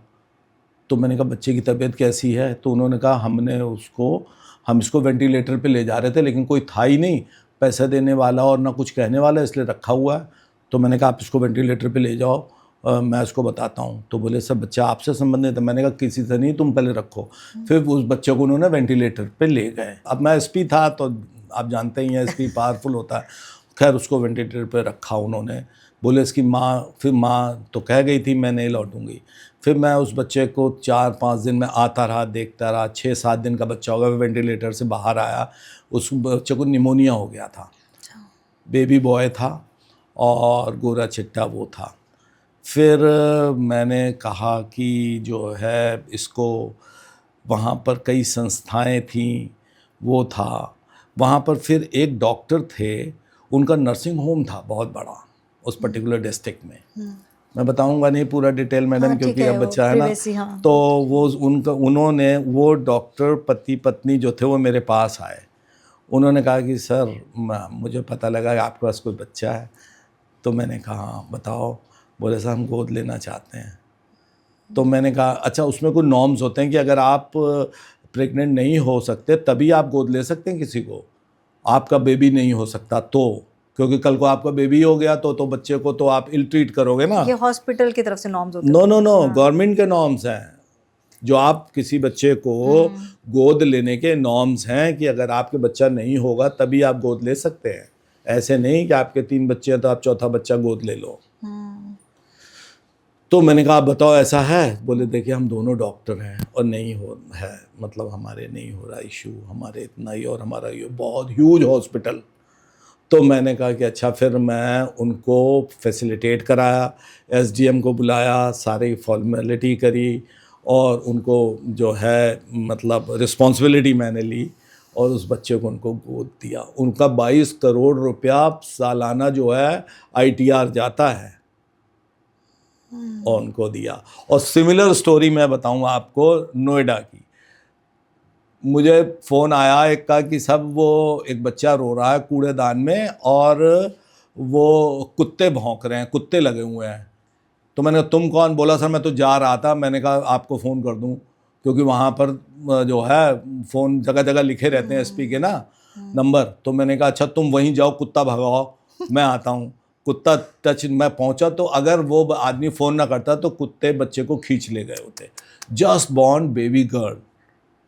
और आपको मैं बताऊं, फिर मैं उसको बच्चे को जो है मैं ले गया हॉस्पिटल, रखा उसे, और फिर मैंने उसे जिस घर में गोद दिया वो मतलब पूरी रिस्पॉन्सिबिलिटी के साथ सारे नियमों का पालन करते हुए वो बिटिया आज मेडिकल पढ़ रही है, डॉक्टरी पढ़ रही है। रोंगटे खड़े हो रहे हैं मेरे ये खबरें सुन के। ये सब चीज़ें हम फिल्मों में देखते हैं। हाँ वो पढ़ रही है।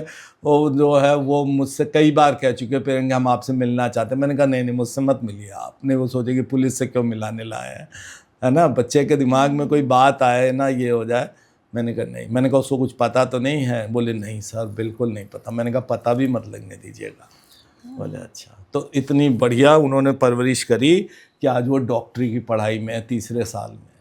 सच में मतलब अगर आप जैसे ऑफिसर्स हों तो मुझे लगता है अरे हैं, ऐसा नहीं है, महकमे में बहुत सर अच्छा एक्चुअली ना हम लोगों की एक मानसिकता है। हम जब ये सब माफिज्म सुनते हैं, हम सब चोर उचक्कों की बात सुनते हैं, लुटेरों की बात सुनते हैं, ये सब लॉरेंस बिश्नोई का नाम सुनते हैं, तो हमें लगता है कि पुलिस भी इसमें संलिप्त है, क्यों नहीं पकड़े जा रहे। हमें ये लगता है कि भाई लॉरेंस बिश्नोई जेल में इंटरव्यू दे रहा है बिना पुलिस की प्रोटेक्शन के कैसे दे सकता है। तो हम लोगों को ये लगता है। लेकिन जब आप जैसे लोगों से मिलते हैं तो हमारी धारणा कहीं ना कहीं बदलती है। लेकिन इससे भी गुरेज नहीं किया जा सकता सर कि कहीं ना कहीं तो प्रोटेक्शन मिलती है, चाहे वो पॉलिटिशियंस की हो, चाहे वो प्रशासन की हो। कहीं ना कहीं से तो इन लोगों को कह सकते हैं ना वो शेल्टर दिया जाता है, ऐसा नहीं है।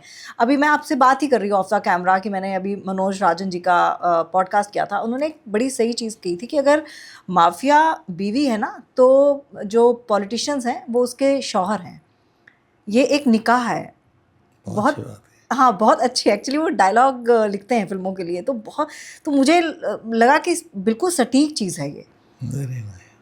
आप सहमत हैं इस चीज़ से? बिल्कुल सहमत हैं। हाँ ये तो है। अब क्या कह सकता हूँ, आपने इतनी अच्छी बात सुनी। सहमत है। कैसे इस चीज़ को आप अपने शब्दों में कहेंगे? मतलब डिफरेंट टाइप ऑफ ऑफिसर्स हैं, हमने कभी कंप्रोमाइज़ नहीं किया। चाहे ट्रांसफ़र हो गया, मेरे को नक्सल में लगाया गया, मेरे को एंटी टेरर स्क्वाड में लगाया गया, मेरे को एसटीएफ में लगाया गया, मुझे एंटी डेकोइटी ऑपरेशन में भेजा गया। मैं मतलब डिस्ट्रिक्ट पोस्टिंग में भी रहा, लेकिन मैं मेन ऑपरेशनल एरिया में बहुत रहा। और फिर क्यों कई बार ऐसा हुआ ना कि सीनियर अप्स जो थे उनकी मैं लाइकिंग का नहीं था, उन्होंने मुझे नक्सल में लगा दिया। लेकिन नक्सल में मैंने काम किया, नक्सल ऑपरेशन मैंने बहुत काम किया। मैं बहुत से नक्सलाइट्स के घर जाता था और मैं आपको सही बताऊं, मेरा फोर्स कहता था कि सर मारे जाओगे आप भी, हम भी मारे जाएंगे। मैंने कहा वो भी ह्यूमन बीइंग है भाई। जब तक कन्वर्सेशन नहीं होगा, जब तक बात नहीं होगी, जब तक समस्या का समाधान नहीं होगा, दूरियां बनी रहेंगी, फिर गोली चलेगी, वो भी मरेगा, हम भी मरेंगे, ये होगा। क्योंकि उस साल जो है 14 पुलिस वाले मारे गए थे नक्सल ऑपरेशन में। 14 पुलिस वाले मारे गए थे, मेरे को भेजा गया था। तो देखिए, मैं बिलीव करता हूँ कि जो है mean conversation must go on, there should not be any mean से lack of conversation between the two. आप बात करोगे तो रीजंस बाहर आएंगे, बात करोगे तो जो है, जो किसमें दबा हुआ चीज़ है, गुरेज है, डर है, दबाव है, जो भी फ्रस्ट्रेशन है, क्योंकि नक्सल भी अल्टीमेटली आउटकम जो है वो हमारी खामियों का ही है, उसी का है। और नक्सल तो बने भी अंडरडॉग्स हैं।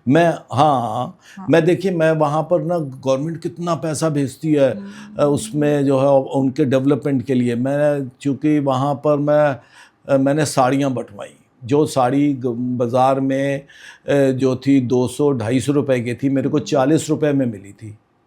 40 रुपए मैंने थोक में साड़ियाँ उठवाई, और मैंने दूर दराज जो है जा के नक्सली, क्योंकि मैडम आपको बताऊं, वो गरीबी का स्तर आप इमेजिन नहीं कर सकते। कोई लड़की ऐसी नहीं मिलेगी, औरत ऐसी नहीं मिलेगी जिसका पूरा तन ढका हो। अरे बाप रे, इतनी गरीबी है। मैंने साड़ियाँ बंटवाई, मुझे इतना आत्मसंतुष्टि मिलती थी वहाँ पर, और घर घर जाके मैंने भिजवाया उन लोगों को।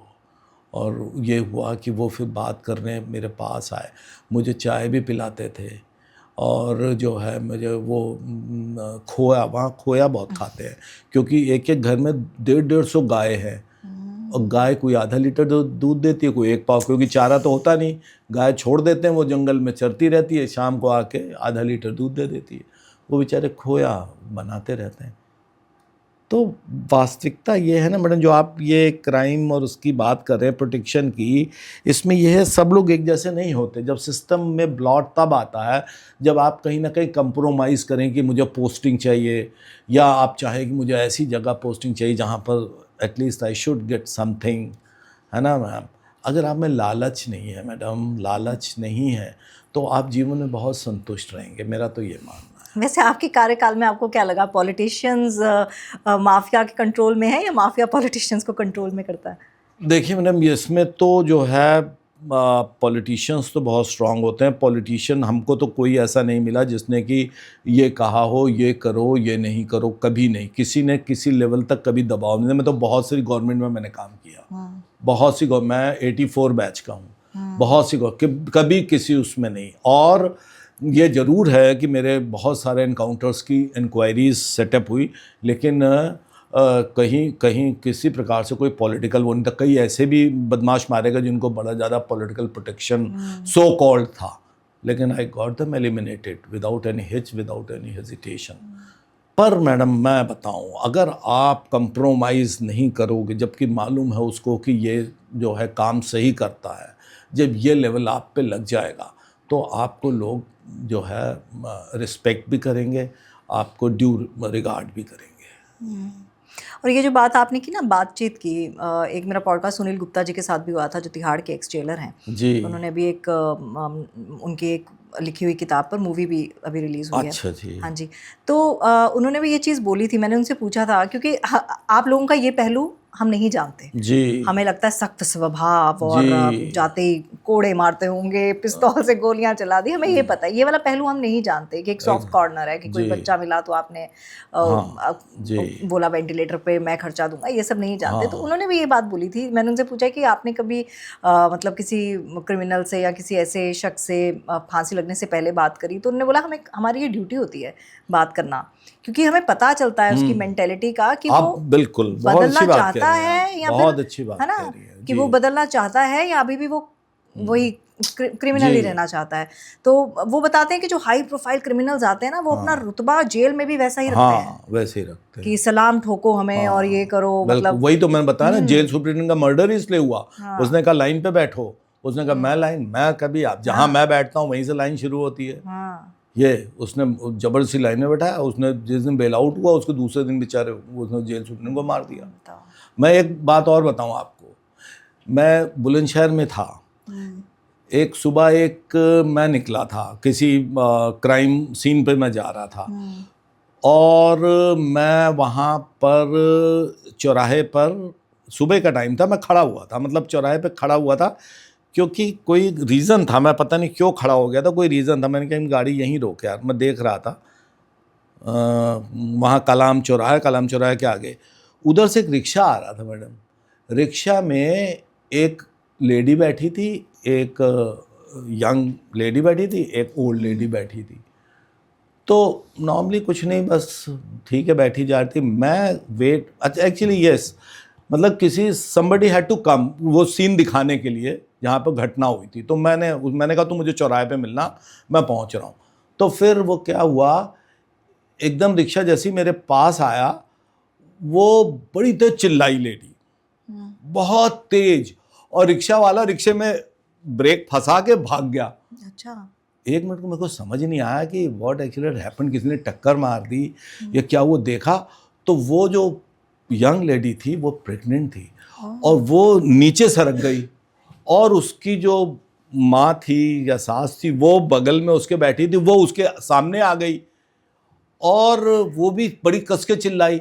मतलब कुछ समझ नहीं आया। सेकंड तो मैं उतरा, एक आदमी वहाँ पर दातुन कर रहा था, और वो जो है लुंगी पहने हुए था, मोस्ट लाइकली मुस्लिम आदमी था। तो मैं को कुछ समझ, मैंने उसकी उसकी जो लुंगी थी वो मैंने खींच ली, खींची और औरत के ऊपर फेंक दी मैंने, औरत के ऊपर फेंक दी वो, और बच्चा वॉज ऑलमोस्ट हाफ आउट, आधा बाहर था। ओ माय गॉड, उसने बच्चे को जो है बाहर निकाला, और मैडम उसको बच्चे को उसी जो लूंगी धोती में उसको रैप किया। फिर मैं अपनी गाड़ी में तीनों को बैठाया और मैं सीधा हॉस्पिटल ले गया। मैंने कहा मौका बाद में देखूंगा, घटना हो गई थी। मैं सीधा हॉस्पिटल ले गया, सिविल हॉस्पिटल। वहाँ तीनों को वो देखा तो खैर बच्चा, डॉक्टर फॉक्टर, क्या मैं उस समय डीएसपी था, सब लोग आ गए, ये कर वो कर, नहलाना धुलाना सारा हुआ। फिर साहब वो माँ, उसका पति, वो औरत 6 दिन बाद मेरे घर आए बच्चे को लेके और एक मिठाई का डिब्बा लेके। प्रेजेंस ऑफ माइंड भी बहुत चाहिए। तो वो ऐसी स्टोरीज हैं कि वाकई मतलब बड़ा सोचो तो बड़ी आत्मसंतुष्टि होती है कि अगर वो भागा, ये कुछ भी होता तो बच्चा would have died over there. वही तो प्रेजेंस ऑफ माइंड चाहिए। और सच में और जिसकी लुंगी खींची तो उसने कुछ नीचे पहना ही नहीं था वो ही रहन अभी लेके नहीं थी। चलो लुंगी की वजह से बच्चा बेचारा प्रोटेक्ट हो गया, बच्चा है ना? प्रोटेक्ट हो गया। सर के पास इतनी स्टोरीज हैं, मुझे लगता है 1 घंटा तो ज्यादा हो गया। एक लास्ट आपसे पूछ लेती हूँ, मेरे पता नहीं उसके बारे में, आप जैसे नोएडा में भी आप पोस्टेड रहे हैं ना, कार्यरत रहे हैं, आरुषि हत्याकांड, हाँ, उसके बारे में मैडम आरुषि हत्याकांड में जो एसआईटी बनी थी मैं उसका मेंबर था। अरे वाह, आपसे तो पूछना चाहिए था मेरे को। चलिए अभी भी कुछ नहीं बिगड़ा। आरुषि हत्याकांड के बारे में बताइए, क्योंकि वो तो मतलब आरुषि हत्याकांड में तो इतना कुछ हो चुका है, अब उसके बारे में तो कोर्ट ने उनके माँ बाप को एक्विटल भी कर दिया है। आपको लगता है माँ बाप थे? मुझे नहीं लगता। देखिए मैम, ऐसा है कि अब चूंकि कोर्ट भी दखल दे चुका है, तमाम स्टोरीज भी हो चुकी हैं, वो कुछ बहुत सारी बातें हो चुकी हैं, तो उस पर कुछ कहना वाजिब तो होगा नहीं। लेकिन ऑल सेड एंड डन, बेटी का कमरा जो है वो माँ बाप के कमरे के बगल में है, और कौन माँ बाप ऐसा होगा जो अपनी बेटी को रात में ताले में बंद करके सोता होगा। सबके घर में सब बेटी वाले हैं, सबके बेटियां होती है, बेटा होता है। कोई भी ऐसी परिस्थितियां वहाँ पर नहीं उत्पन्न होती हैं जिसमें कोई बाहरी जो है किसी का दखल वहाँ पर अपेक्षित हो या आने की संभावना हो। और बेटी was very intelligent. I was the part of SIT, and I have checked the notebook and the result of that pretty girl who is no more. वो बड़ी टॉपर थी, 97-98% से नीचे उसके नंबर नहीं आते थे कभी। तो वो जो भी काम हुआ that was at the heat of movement, किसी कोई प्लान वो नहीं है ना। और फिर कोई भी ऐसा क्या पॉसिबल है कि जब चाबी आपके सिरहाने रखी हो तो कोई मार के फिर चाबी बंद करके फिर दोबारा चाबी आपके सिरहाने रख देगा? ऐसा मतलब कभी हम लोगों ने तो हजारों क्राइम सीन देखे हैं भाई। अगर किसी ने चाबी स्नीक आउट की भी होती वहाँ से तो भाई किलिंग के बाद तो खोल के भाग गया होता, छोड़ के। भाई इतना उसमें पेशेंस था कि खोलता भी चाबी, काम भी किया और फिर चाबी बंद करके फिर सिरहाने पे भी रख जाएगा। तो कोई भी ऐसी परिस्थितियां नहीं हैं जिसमें किसी बाहरी हस्तक्षेप की वहाँ पर गुंजाइश। नौकर को भी वैसे मर्डर किया गया? हाँ, सो मतलब that was at the main when the girl died simultaneously the servant also died and that too at the roof top. तो उसमें already court has taken the cognizance, court has delivered the verdict. Now again तो people have reason gone क्या to the था? Court. ऐसी कौन सा hit of the movement कि अपने बच्चे को कैसे कोई अब इसमें कई बातें आ जाती हैं कि they might have seen her rather in some other way. I should not say like any because she is no more. And mean the servant who died was also was in bad shape. So madam, yeah, there is lot many controversies are there. When I was being there in the SIT, so we in fact had gone to that level to implicate the parents, but situation in fact had taken drastic change when CBI intervened. So we kept mum, we kept silence, maintained silence rather. Otherwise, nobody outsider was at any way rather at the scene of occurrence. बड़ा सनसनीखेज वो रहा था वाकया। और मुझे याद है अभी भी कि इसमें मीडिया ने बड़ा खेल बिगाड़ दिया मीडिया था। ने बहुत, Initially मीडिया ने पूरा बहुत लीड कर रहा था सिस्टम को, बहुत ज़्यादा। पूरा मीडिया ऑल। निठारी कांड में भी अब छूट चुके हैं, जो चुके हैं क्या बोलूँगी मैं, वो छूट चुका है। और कोहली तो वैसे ही है ना। तो उस वक्त भी आप कार्यरत थे? मैं वहीं था। नहीं थे? I was in Ghaziabad and Nithari was in Noida no. तो मैं था उस भी टीम में। आपने ऐसे आदमी को पकड़ा जो कि इन सब चीज़ों से बहुत करीब एसोसिएटेड रहा है। अब वो तो चेन ऑफ एविडेंस नहीं क्रिएट कर पाए, उसमें जो है चार्जशीट समय पे नहीं गई, वो सब उनको बेनिफिट ऑफ डाउट मिला।